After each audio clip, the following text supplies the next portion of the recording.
Assalamualaikum warahmatullahi taala wabarakatuh. So untuk hari ini cikgu akan terangkan tentang konsep asas pemikiran komputasional. Tajuk bab pertama ni untuk 1.1 pembangunan atur cara. So kita akan lihat secara detail lah untuk tajuk bab yang pertama secara teori secara konsep dia. Okey, untuk konsep asas pemikiran komputasional. Okey, konsep asas pemikiran komputasional ni digunakan dalam 5 fasa pembangunan atur cara. Digunakan dalam 5 fasa pembangunan atur cara. Okey, so 5 fasa pembangunan atur cara adalah fasa analisis masalah, reka bentuk atur cara, pengekodan, pengujian dan penyahpepijatan dan dokumentasi. So dalam setiap fasa ni kita akan gunakan beberapa konsep asas dalam pemikiran komputasional lah. Okey. So yang ni secara umum cikgu bagi ni secara umum. So kita tengok satu-satu. Next. Okey, konsep asas pemikiran komputasional digunakan dalam 5 fasa pembangunan atur cara. Okey, dalam fasa analisis masalah, reka bentuk atur cara, pengekodan, pengujian dan penyahpepijatan dan dokumentasi. So setiap satu fasa ni akan melibatkan konsep asas pemikiran komputasional. Ini yang ada kat sebelah sini ni adalah teknik-teknik dalam konsep asas pemikiran komputasional. Okay, so next. Okay, kita tengok konsep asas dulu konsepnya. Okay, konsepnya yang pertama ni ialah, okay, kita tengok ni konsep asas. Okay, ini konsep asas dalam pemikiran komputasional. Okey, pemikiran komputasional ni apa? Pemikiran komputasional adalah satu proses pemikiran. Okey, proses pemikiran yang bertujuan untuk menyelesaikan masalah. Okey, caranya ialah sama ada kita selesaikan sendiri, manusia selesaikan sendiri ataupun manusia berbantukan mesin. Okey, manusia berbantukan mesin mestilah melalui fasa-fasa yang tertentu. Okey, sila melalui fasa-fasa yang tertentu. Okey, kita pergi kepada yang pertama. Yang pertama ialah fasa analisis masalah. Okey, dalam fasa ini pengatur cara akan mengenapasti masalah, keperluan sistem dan perisian serta sasaran pengguna. Okey, yang kedua dia kena pasti input, proses dan output bagi atur cara yang dibina. Okey, untuk dia nak kena pasti dua perkara ni, dia mesti ada dia mesti akan buat lah, maksudnya dia akan buat sama ada dia kena buat temu bual atau soal selidik ataupun perhatian dengan pelanggan untuk tahu keperluan pelanggan dia. Okey, jadi dalam fasa analisis masalah dia akan gunakan teknik leraian. Okey, sebab apa? Sebab teknik leraian ni kita akan memecahkan masalah kecil kepada bahagian-bahagian yang lebih kecil lagi. Okey, kita akan pecahkan masalah yang besar kepada bahagian-bahagian yang lebih kecil. Okey,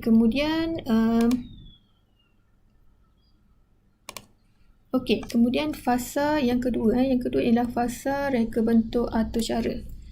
Okey, pengatur cara akan menulis pseudocode. Okey, pengatur cara akan menulis pseudocode. Dia akan menulis pseudocode, dia akan melukis catak alih dan kemudian dia akan membuat reka bentuk antarmuka pengguna. Okey, dia akan membuat reka bentuk antarmuka pengguna. Macam mana kita nampak kan? Atas kali ni ada apa? Okey, lepas tu sini masukkan apa kan? Masukkan apa? Input, kemudian mungkin sini keluarkan output. Okey, ini adalah atur cara pengguna. Okey, mungkin sini ada masukkan input lah. Okey, mungkin ini tajuk kan? Okey, ini adalah atur cara pengguna. Okey, so dia kena tentukan dia kena buat reka bentuk antarmuka pengguna. So dalam fasa ini dia akan gunakan teknik sama ada pengecaman corak, okey, peniskalaan dan pengitlakan. Pengecaman corak untuk mengecam corak-corak tertentu dalam fasa ni lah. Kemudian peniskalaan dia nak cari aspek-aspek penting, aspek-aspek yang kurang penting dia akan ketepikan dululah, maksudnya dia akan fokus pada aspek yang penting dulu. Pengitlakan kita nak mula menentukan dalam proses untuk kita mula menentukan algoritma untuk menyelesaikan masalah, proses kita buat pseudocode dan catak alih tadi. Okey, next. Okey, fasa pengekodan fasa pengekodan. Okey, untuk fasa pengekodan, fasa pengekodan. Okey, ni fasa pengekodan. Okey, pengatur cara akan pilih bahasa pengaturcaraan dan perisian pengaturcaraan. Okey, contohnya apa? Contohnya Python kan? Python atau Python lah kan, kamu akan guna Python. Contohnya Python. Ni adalah IDLE tu lah. Okey, kemudian mengekod aturcara berdasarkan pseudocode dan catat alih. Kita akan mula buat coding lah. Okey, mula buat coding. Guna teknik leraian, pengecaman corak, peniskalaan. Okey, dalam leraian macam biasa, masalah besar kita kecilkan kepada bahagian yang lebih kecil. Masalah besar kita pecahkan kepada bahagian yang lebih kecil. Pengecaman corak ni kita nak tengok di bahagian pemboleh ubah bagi input. Peniskalaan kita nak tengok aspek-aspek penting bagi setiap bahagian masalah kecil. Okey, itu dalam fasa pengekodan. Next ialah fasa okey, kita dah pergi 2 So ni 3 tadi. 3, so takut tertukar pengekodan, fasa reka bentuk aturcara, pengekodan. Kemudian dah lepas coding kita akan buat fasa pengujian dan penyahpepijatan ralat. Okey, bila kita buat suatu coding, biasa kita akan uji lah. Kita akan uji lari sama ada coding atau aturcara kita buat tu betul atau tidak, memberikan output yang betul atau tidak. Jadi pengaturcara akan menguji aturcara yang telah ditulis. Okey, dalam fasa ni penguji akan menguji aturcara yang telah ditulis. Ini yang penting sekali kan. Menguji aturcara yang telah ditulis. Okey, dia akan mengesan dan membetulkan ralat. Okey, kena pasti ralat tu. Ralat tu mungkin boleh berlaku sama ada ralat sintaks, ralat masa larian dan ralat logik. Susah betul nak sebut kan. So ni adalah sama ada dia dalam bentuk syntax error dipanggil syntax. Nampak?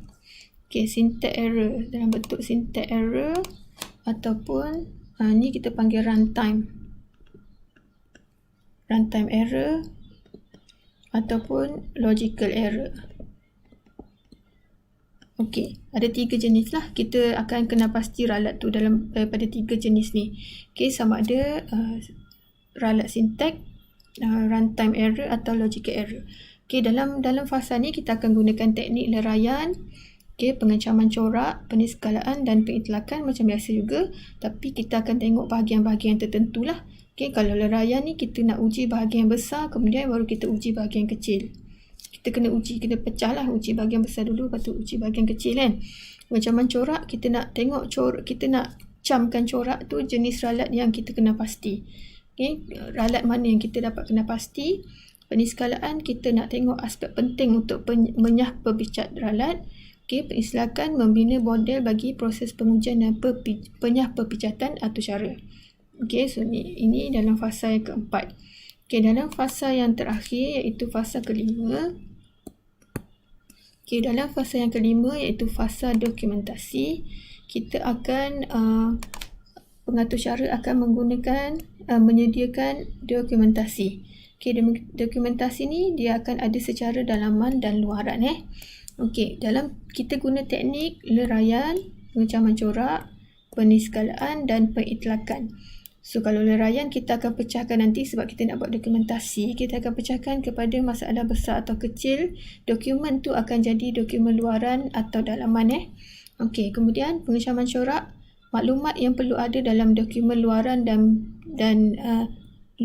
dalaman. Apa dokumen yang perlu ada? Apa maklumat yang perlu ada dalam dokumen luaran dan dalaman. So dia mesti berbeza lah daripada dua-dua tu. Peniskalaan, penulisan komen. Ini fokus kepada penulisan komen dalam aturcara. Okey, biasa kalau kita buat aturcara, kita akan tuliskan komen di bahagian atas untuk kita letakkan macam ulasan lah, kita letakkan komen di bahagian atas. Okey, fasa dokumentasi itu kita akan letakkan komen. So komen tu dia boleh jadi sama ada komen tu berbentuk komen tunggal ataupun komen kita akan buat komen tunggal atau komen berbilang Okey, dia akan ada komen tunggal atau komen berbilang. Okey, dia ada 2 jenis. Okey, kalau dia ada 2 jenis komen tunggal dan komen yang berbilang. Okey, kemudian peritlakan. Okey, peritlakan kita hasilkan dokumentasi yang sebenar lah. Okey, kita hasilkan dokumentasi yang sebenar. Kalau dalam buku teks kita, muka surat 15 ni, dia tunjukkan bentuk dokumentasi yang dokumen pustaka yang sebenar. Kan, dia ada nama dia lah, ada format dia, keperluan sistem pengendalian, okey, kemudian keperluan perisian apa, keperluan ingatan apa. Okey, kemudian dia ada ruangan untuk studio kod, ruangan untuk catat alih dan kod arahan yang sebenar yang kita bina. So, itu dalam muka surat 15. Okey, so itu secara teori. Okey, secara teori apa yang kita akan belajar dalam bab 1 ni. Okey, macam yang tadi, komen tunggal dan komen tunggal ialah komen sebaris. Ini adalah komen sebaris. Okey, komen sebaris saja. Ni komen tunggal maksudnya komen sebaris. Sebaris saja. Okey, kita letak macam ni kan, hashtag sebaris. Kalau berbilang, komen yang melibatkan lebih daripada satu baris. Okey, kita akan letakkan tanda macam ni kan.